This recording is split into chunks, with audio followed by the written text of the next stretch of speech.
Bonjour, vous écoutez Les Potins de la Paye de Nathalie Ballard-Pezzetti, un podcast d'Externa. Bonjour, bienvenue dans ce nouveau Potin de la Paye. Potin de la Paye qui me fait grand plaisir car la Cour de cassation se met de plus en plus souvent à la paye. Dans un arrêt du 6 juin 2024, la Cour de cassation s'était prononcée sur les paramètres de calcul de la réduction générale de cotisation patronale.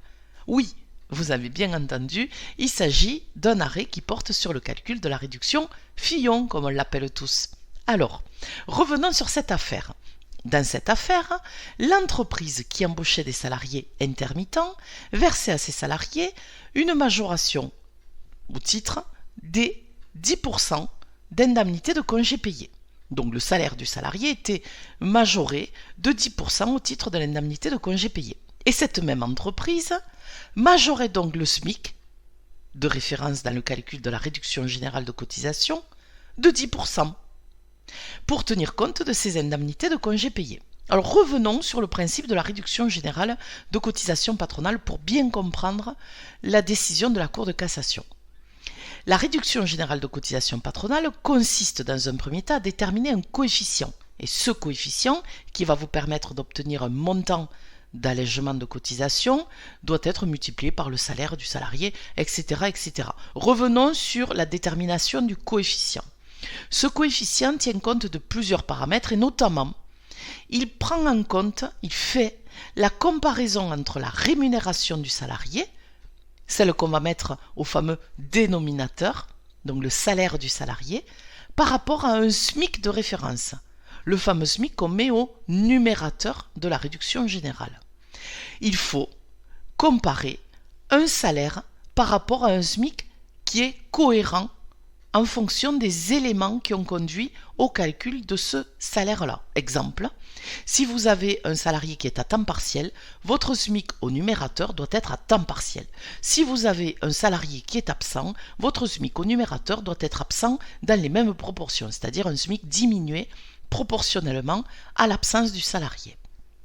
Si vous avez un salarié qui a fait des heures supplémentaires, votre SMIC va être augmenté du nombre d'heures supplémentaires réalisées par le salarié. Et ici, le salaire du salarié était augmenté de 10% au titre des indemnités de congés payés. Donc l'entreprise a naturellement augmenté de 10% le SMIC de comparaison. Patatrac. Vous aurez compris que dans les trois premiers exemples, il s'agit de temps de travail, temps partiel, absence, heures supplémentaires. Tout ça, ça fait référence à du temps de travail effectif ou à des absences, mais à du temps de travail. Indemnité de congés payés, 10% de majoration, en aucun cas ces 10% viennent rémunérer du travail. Et donc, pour la Cour de cassation, le SMIC n'avait pas à être majoré de 10% au titre de l'indemnité de congés payés. Ça nous amène d'ailleurs à élargir, si dans vos cas vous ne majorez pas les salaires de 10% au titre des indemnités de congés payés, vous pouvez cependant vérifier que vous ne payez par exemple pas de pause. Parce que si vous payez des pauses, c'est pas parce qu'elles sont rémunérées qu'elles sont travaillées. Et donc le SMIC n'a pas à être augmenté du temps de pause. Idem, si vous rémunérez des heures faites en plus sur une semaine où finalement le salarié n'a pas dépassé 35 heures de travail effectif. Que vous considérez ces heures comme des heures supplémentaires, bon, ok, pourquoi pas. Vous pouvez majorer ces heures qui sont faites, par exemple, une semaine où le salarié a aussi des congés. Le salarié est absent, par exemple, lundi, le mardi il fait des heures en plus, vous allez payer ces heures en plus en les majorant. Ce ne sont en aucun cas des heures supplémentaires.